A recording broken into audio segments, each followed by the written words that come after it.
All right.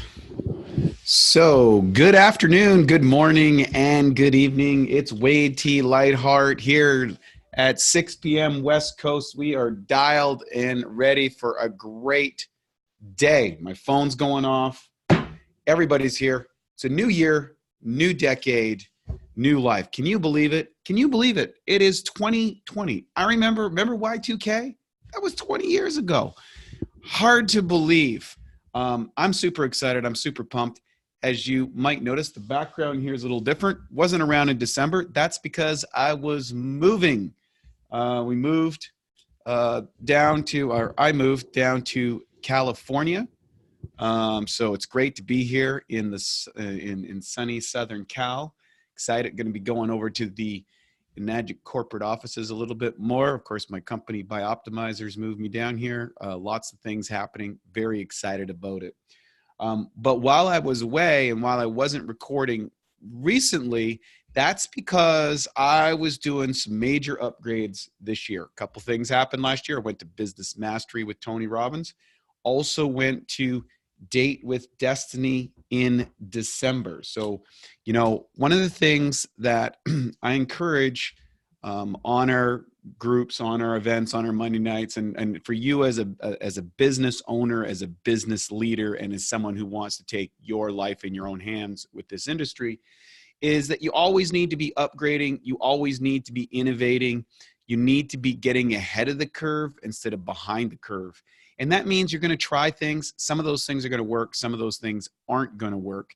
And that's okay. That's the nature of business. But the bottom line is if you put the work in and you keep testing and you don't see things as failures, you just see things as getting different results, different, learning experiences, if you will. So with that, we're going to dive into it today. I'm going to see if I can pull up. Let me just see if I can share my screen. Yes, I can. And if you can see that okay, let me know if you can see that okay. Can you see that, guys? Yes. Okay, great. So here's what we're going to do. We're going to go through, this year is a 7-week strategic business upgrade. So this is going to be part of a series. I'm going to do this for the next 7 weeks. I'm going to take you through this. Now, this is not like any other training that you might have seen out there. This is something for you to think strategically about your business and go through a process. Now, in order to do this, you're going to have to ask questions. So if you don't have a pen and paper, please get one now, or take notes or take screenshots and come back and ask this.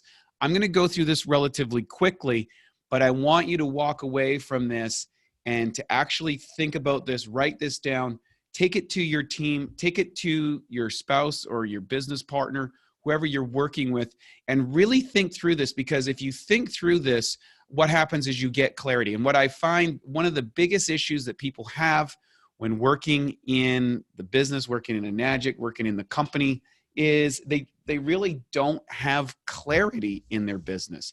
And if you don't have clarity, what happens is you start doing things that maybe don't make sense. And I've seen a lot of people doing the same thing over and over, expecting a different result. So we know that's insane. So, the bottom line is you can put a lot of work in or a lot of effort in, but if you're not putting the effort in the right places, you're just spinning your wheels. It's like trying to win the Daytona 500 running a wheelbarrow. It doesn't matter how hard you run.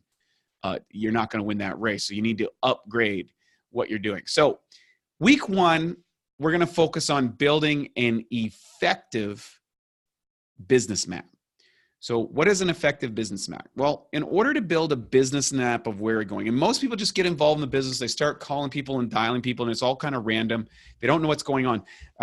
But I want you to do this. And also, if you've been in the business for a while, this is going to be really, really important. Here's the thing. One thing I've learned is the quality of your life is determined by the quality of the questions you ask. If you want a better life, ask better questions. So one of the things I remember one of my old business partners we used to do like 15 years ago when we were first starting one of my companies, we used to ask these 2 questions, and it was what if and how can we? What if and how can we? Now, we made it kind of fun. Like, what if that happened, or what if that? And then if we kind of let ourselves imagine, and then we're like, okay, well, how can we do that? But you can do this in business. You can do this in your relationships. You want a better relationship? Ask your spouse better questions. Talk about inventing a new world. If you want a better financial life, ask better questions. Talk to people who have what you want and ask them questions. If you want to be fit, go to fit people, ask them questions. Because if you're asking questions, you can get better answers. So let's move on to how we're going to get you started. I just wanted to touch that on a real quick section. So I want to ask you a question that's going to sound weird, but I want to ask you, what business are you really in? Okay. So a lot of people will say, well, I'm in the water business. Okay. Are you in the water business? Well, that's true. Maybe you sell water machines. Or are you in the lifestyle transformation business? Or are you in the freedom business? Like, what is the message that you're communicating to your potential customers, to your clients, and to your team members? So what business are you really in? Are you in a network marketing business? Are you in the water business? Are you in a health business? Right? Are you in the income building business? Defining what it is going to determine your presentations. It's going to determine who you're going at. And I'll give you an example. Like, my presentation evolved from, at first, I was just focused on getting people the water because I wanted to focus on the health business. I didn't see myself on the business side. In fact, I didn't even do the business presentation that way. I just talked about the water and got people machines.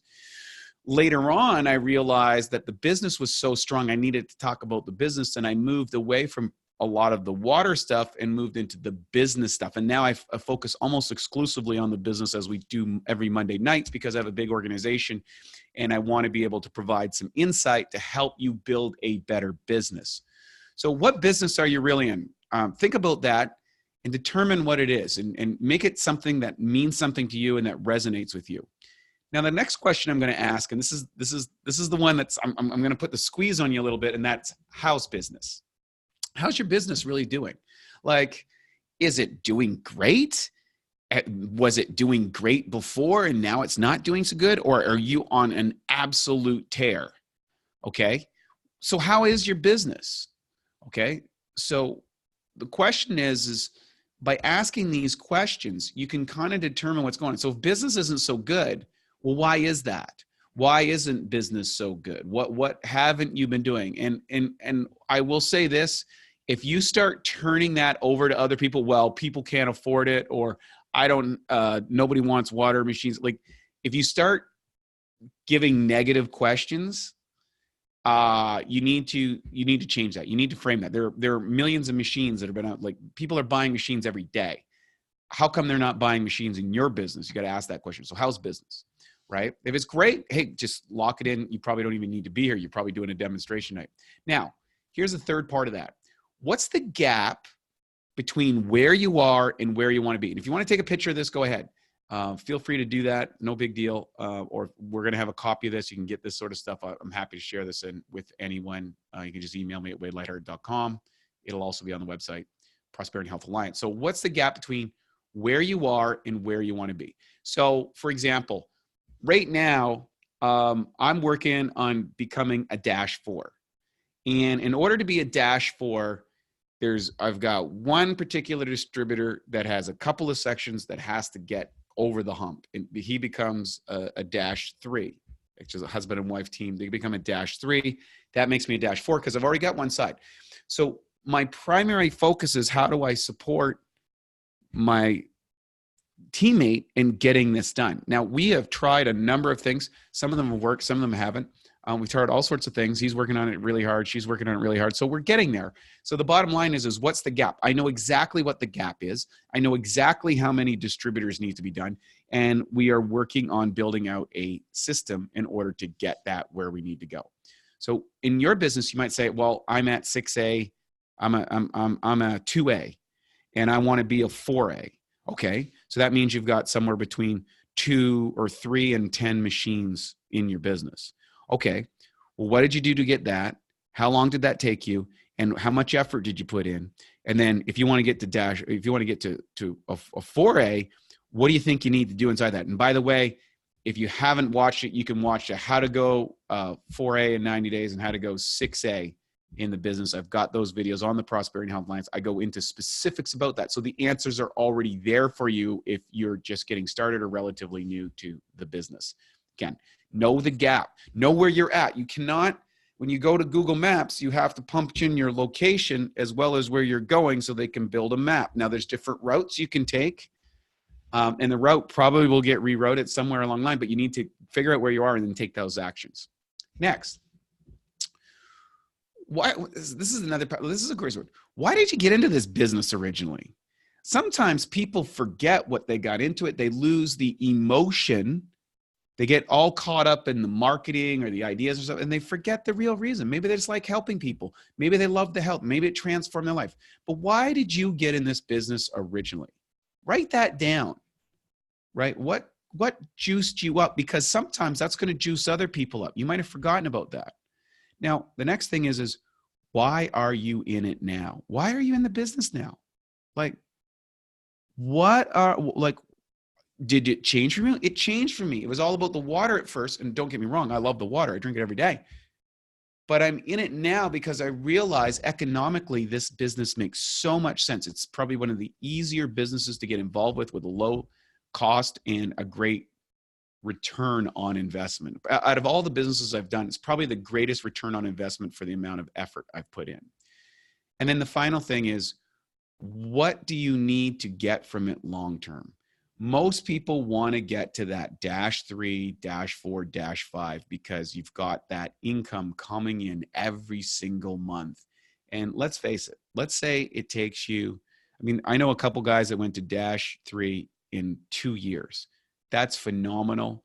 Kudos to them. Very rare. 5 to 10 is generally the mark, 5 to 10 years. But at 5 to 10 years, making the kind of income that you could make from being one of those things, it's a really secure thing and it really makes you feel amazing. And one of my business mentors is a guy by the name of Garrett Gunderson. He runs a company called Wealth Factory. And he said the number one thing that they work on their business strategy is to get someone so they're making enough passive income that it frees up their creative capacity. Passive income to free up their creative capacity. That's pretty amazing, right? So you want to think about doing that because, and this is a great vehicle for that. Like I don't have to work because my Enagic money is coming in. Now I've probably worked harder since that happened than I have, but I have that Enagic money coming in month after month, year after year, and it's great. And I love it. And I appreciate it. And I love all the distributors, but I worked a long time and worked really hard to get that. And now I get it every month. And it's a wonderful thing. And that's a beautiful thing about this business. So what do you need to get from it long-term? Now, the next set of questions is, who are you and who do you need in your business? So there's a concept that Tony Robbins talks about, and I think he got it from someone else, but Tony talks about it is like, what's your true talent? There's basically 3 types of people in a business. There's an artist or a skilled producer. That might be the person, for example, I felt I was that type of person. I love doing the presentation. I was skilled at presentation. I worked on that. I could do presentations for myself. I could do it for groups. I could do it online. That was my true talent. And then as I got a little bit more into this, I recognized that I needed to become a leader and a manager. Okay, so a leader and a manager. A manager maybe is somebody that is a manager would be someone type of someone that takes over the operational side. So we built the Prosperity and Health Alliance. I partnered up with someone who is a really good manager that helped organize and structure things, because I wasn't as good as structure. A lot of artists aren't that skilled in creating structure. Leader manager types are. So I became a leader by working with the manager. So I knew I needed a manager type. And finally, when I learned that, I've got managers in my whole life. Like I have a manager, Vida, who some of you might have talked to. She organizes my schedule. She books my appointments. When I go to events, she orchestrates the hotel. She gets all the things sent to the event. All that stuff is handled through Vida because she's a really good organizer. And that allows me to free up to be a skill producer, do what I do best. Same thing. Or are you an entrepreneur? An entrepreneur is the type of person that gets involved in business, looks at the numbers, builds out a business, moves on to the next one, sells it, whatever. If you look at some of the top people in Enagic, they're entrepreneurs. They've been in this type of industry before. They got involved because of the right reason, for various reasons. They get into it. Sometimes they get to a big level and they leave. That happens. Entrepreneur, that type of mindset does that, where a leader manager will be here forever, or a skilled producer will just keep doing the same thing over and over and over again, like myself, because you stay in your power lane. So which one of those people are you? And then what you want to do is you want to find and partner up with people who have skills in those other areas. Somebody will look at the numbers, entrepreneurial type, someone that can manage the organization, help you set up emails or properly stuff. And almost all of the top successful people I know create these type of partnerships, either with their spouse or with other distributors that they have in their organization. So knowing who you are. I think you can probably go online and do a test for that, but you can figure it out pretty easily. All right, here's the next section of power questions. So where are you in the economy? Where does your business fit in? How does it fit in? What's going on in the economy? Why is this a great opportunity? Why is it a challenge? You need to look at where you are. What is the opportunity? What's it compared to? What's the industry? What is going on in the bottled water industry? Why this allows you to have insight. What's the future? There's a big push against plastic bottles around the world. Have you heard that less than 10% of the bottles that people are putting in recycling are actually getting recycled? You need to know these things. Do a little bit of due diligence outside of just pushing the Enagic business opportunity and the technology. Learn about the industry, because that gives you insight, that gives you value. It allows you to answer tough questions. And it also allows you to close more sales because you know where you are in the economy, you know what's in the industry. Where's your company at? What's the history of the company? We've got a 45-year-old company with points of sales and service all around the world, an original equipment manufacturer that has been doing this for 45 years. And it creates the #1 technology in the field. It's environmentally friendly. The economic payback means that it actually costs you more not to have this machine than it does to have it, right? Talk to your tax accountant about how you can get a machine today, use this as a demonstration unit, become a distributor, and actually put more money in your pocket just by owning and operating one of these machines than otherwise. And you do it for the environment, you do for the health of your family. It's the most cost-effective way to make an economic decision. See, I have that stuff already built into my pitch, right? It's automatic. It's just matter of fact. I can do this. You can do this. Everybody does it. It's no big deal, and it's done. Now, who is yourself and your core team? I've got some great team members. I've got to say, I didn't get here because of my own innate ability or skills. I got here because I put my skills, but partnered up with people who had different skills. I help coach people. I coach people differently in my business. We have different personalities, different styles, and allowing people to grow and develop without controlling them or thinking them. I encourage people to do things different than me. I encourage people who didn't like the way I do things to do it their way.